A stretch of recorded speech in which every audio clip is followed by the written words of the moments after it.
Twilight is packed with toxic relationships, and across all the movies, I found every single romantic red flag you cannot ignore. And get ready, because these relationships are so radioactive, you might want to grab a hazmat suit before we start. Let's begin.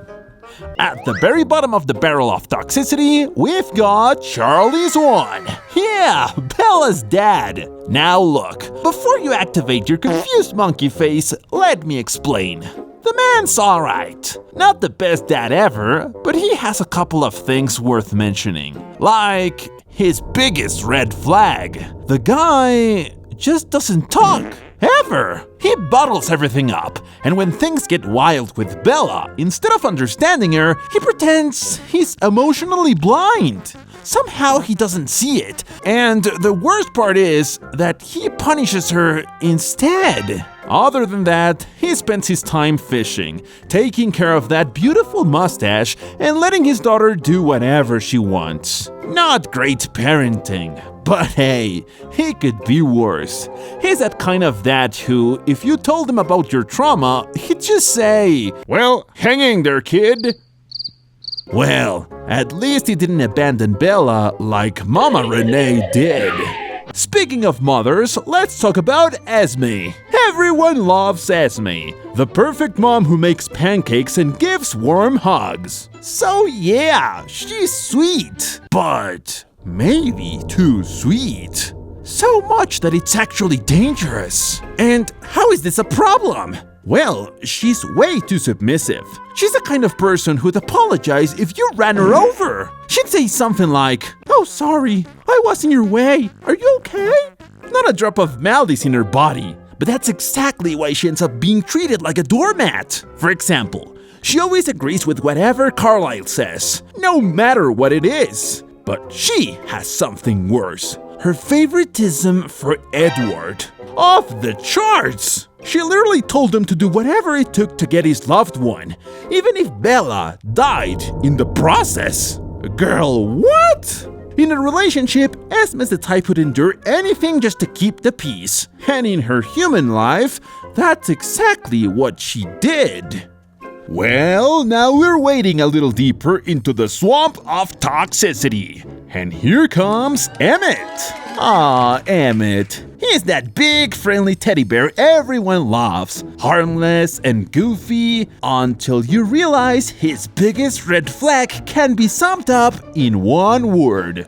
Rosalie. This man could see something is clearly wrong, and if Rosalie says it's fine, he's clapping like a trained seal. The ultimate, yes dear, husband. Rosalie could start World War III and Emmett would still be like, "That's my girl." So yeah, lovable dude, but a full-blown simp for Rosalie. Now let's talk about Carlisle. And oh boy, get ready, cause this one hurts for some of y'all. But the actual truth is, our charming doctor is not as angelic as he looks. He hates being a vampire, right? Swore he'd never curse anyone with immortality. And what did he do? Turned half the town! And get this, he didn't save Rosalie because she was dying. He saved her because she was pretty and thought she'd make a cute wife for Edward. Sir, what? He literally condemned her to eternal trauma because she looked like a trophy wife. And it gets even worse. Edward didn't even like her. So now Rosalie's immortal, depressed, and stuck reliving her trauma for eternity. All because Dr. Halo didn't want to waste her beauty. Also, this man's out there stealing blood like it's on sale and turning people without asking. But that's not all. Carlisle acts like the moral compass of the group, but deep down he's got that "I know what's best for you" ego. Classic red flag energy. Next up, Rosalie herself. And Rosalie ain't no saint either. She's that person who can't stand seeing someone else happy unless she's the center of attention. She gets mad when Edward notices Bella because it means she's no longer the it girl of the group. Narcissistic, egocentric, and stuck in a never-ending "why didn't they choose me" cycle. And sure, she's got trauma, and that explains her pain. But it doesn't excuse the constant "me first" attitude. And you can tell she enjoys controlling Emmett. She manipulates him sweetly. But make no mistake, that's still control, folks. So yeah, Rosalie might look like your average mean girl, but under all that glam is a potent dose of emotional toxicity. Run, my friend, don't walk, run! Alright, time to dive into the deep end. Let's talk about Alice. Oh, Alice, you really hurt me, girl. She seems sweet, the bubbly best friend who wants what's best for you. But deep down, she's an emotional control freak. Her bond with Edward turns her into a toxic sister-in-law. If Edward says do it, she does it. No questions asked. She literally kidnapped Bella so she wouldn't see Jacob, just because Edward told her to. Then, she planned Bella's entire wedding like it was her own dream day, even when Bella clearly said she didn't want any damn vampire wedding. And also, she even controlled how Bella dressed. And the worst part? She sees the future. You'd think she'd use that to warn people or stop disasters. Well, nope.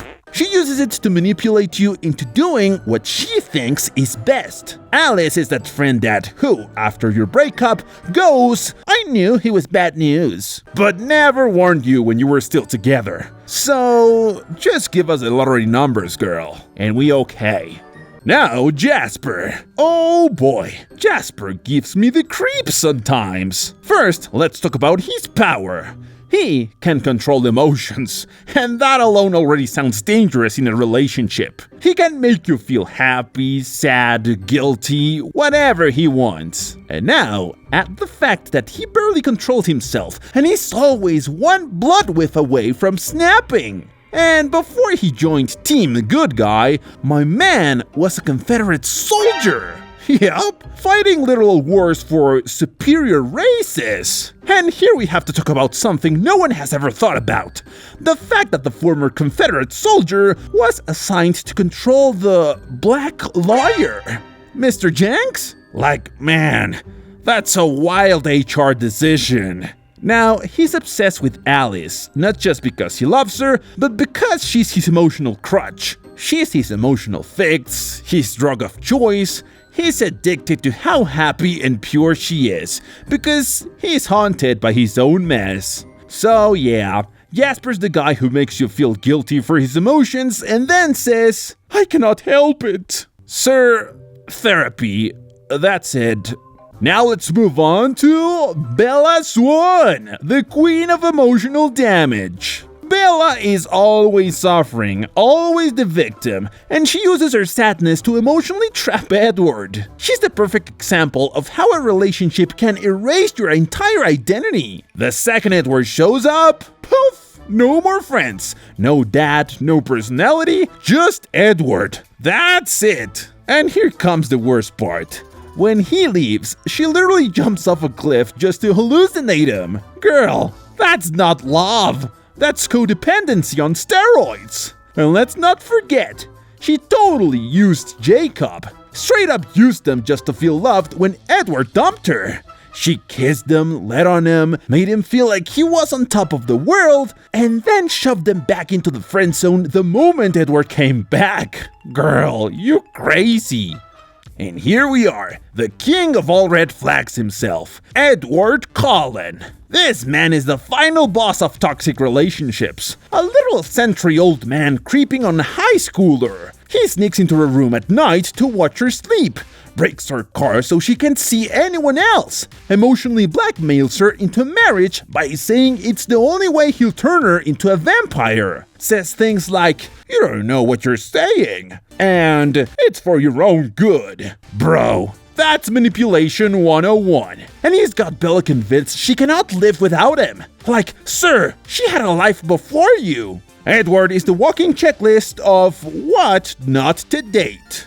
But oh no, we're not done, friends, because here comes Jacob. He starts out as the good friend, chill, funny, then turns into the walking embodiment of rage issues. He forces a kiss on Bella, gets mad at literally everything, and tries to control where she goes, who she talks to, and what she does. Every time he gets upset, he turns into a giant wolf. Like, bro, therapy exists. If not, I'ma call animal control, dude. He doesn't understand the word no and turns every interaction into an emotional hostage situation.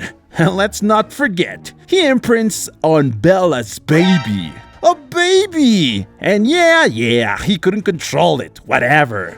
Dude, it's a baby. That's still disturbing. Imagine this man around Esme turning into a wolf every time he catches on a weird thought out of nowhere. Man, that poor girl is doomed. And finally, we wrap up with Bella's mom, Renée. Now, let's be real. Bella raised her. There's even a scene in the book where Bella's scared to bring a pet home because she doesn't want to add more responsibilities to her mom. Girl, that says it all. Renée was so busy chasing her man that she forgot she had a daughter. So, yeah, 0 points for parenting. And that's our ranking, folks.